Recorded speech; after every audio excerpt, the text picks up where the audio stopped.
नमस्कार, मी डॉक्टर स्नेहल रवींद्र घुगे.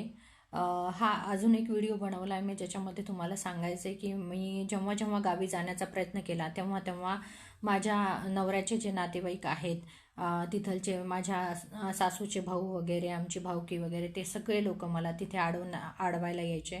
मला माझ्या सासरी जाऊ द्यायचे नाही, माझ्या नवऱ्याला भेटू द्यायचे नाही. आणि नंतर पोलीस प्रोटेक्शन जेव्हा माझ्यावर जीवघेणा हल्ला केला, त्यानंतर मी पोलीस प्रोटेक्शन घेऊन जाण्याचा प्रयत्न केला. तर योगिता संजय सानप, शिवाजी सानप आणि संजय सानप यांनी सुद्धा वरतून राजकीय दबाव आणून मला पोलीस प्रोटेक्शन मिळू दिले नाही. आणि हे सगळे लोक जेव्हा जेव्हा मी जायचे तेव्हा तेव्हा माझ्यावर जीवघेणा हल्ला करण्याचा प्रयत्न करायचे. मी खूपदा जाण्याचा प्रयत्न केला. तर माझ्यावर एवढी वेळ आली होती की मला उपोषणासाठी सुद्धा बसावे लागणार होते. मी उपोषणाचे सुद्धा निवेदन दिले होते मी कलेक्टर साहेबांना जालन्याच्या, की हे लोक मला माझ्या सासरी येण्यापासून अडवतायत, मला नांदायला येऊ देत नाही आहेत, किंवा मी आल्यानंतर मला माझी गाडी अडवतायत, माझ्या गाडीचा पाठलाग करतायत. मी अंबडमध्ये जेव्हा गेले किंवा मी गावाकडे जाण्याचा प्रयत्न केले तर त्यांच्या गाड्या माझ्या गाडीच्या मागं असायच्या, माझा पाठलाग करायचा, माझ्यावरती जीवघेणा हल्ला करण्याचा पण प्रयत्न केला. या रिलेटेड सगळे ॲप्लिकेशन्स मी कलेक्टर साहेबांना, नंतर SP साहेबांना आणि अंबड पोलीस स्टेशनला सुद्धा ते ॲप्लिकेशन दिलेले आहेत. त्याच्या सगळ्या रिसिव्ड माझ्याकडे आहेत की मी केव्हा केव्हा जाण्याचा प्रयत्न केला आणि केव्हा केव्हा या लोकांनी माझ्यावर जीवघेणा हल्ला करण्याचा प्रयत्न केला.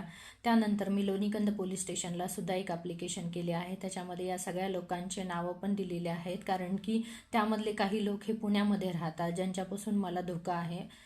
मला त्यांनी अशी पण धमकी दिली होती की तू तुझ्या घरी, तुझ्या पुण्यामध्ये येऊन तुझ्यावर आम्ही जीवघेणा हल्ला करू किंवा तुला जीवच मारू, तू डिवॉर्स नाही दिला तर मला पुण्यामध्ये सुद्धा धोका असल्यामुळे मी या 22 लोकांचे नाव ॲप्लिकेशनमध्ये टाकून लोणीकंद पोलीस स्टेशनला एक ॲप्लिकेशन दिलेलं आहे, ज्याच्यामध्ये मी ह्या 22 लोकांची नावं दिलेली आहेत. आणि मी आता या 22 लोकांवरती सुद्धा पूर्णपणे कारवाई करणार आहे. जर माझ्या जीवाला काहीही झालं तर या सगळ्या लोकांवरती कारवाई करावी, एवढीच प्रशासनाला विनंती, एवढीच मुख्यमंत्री फडणवीस साहेबांना विनंती आहे. त्याच्यामध्ये मी या लोकांचे नावं घेत आहे.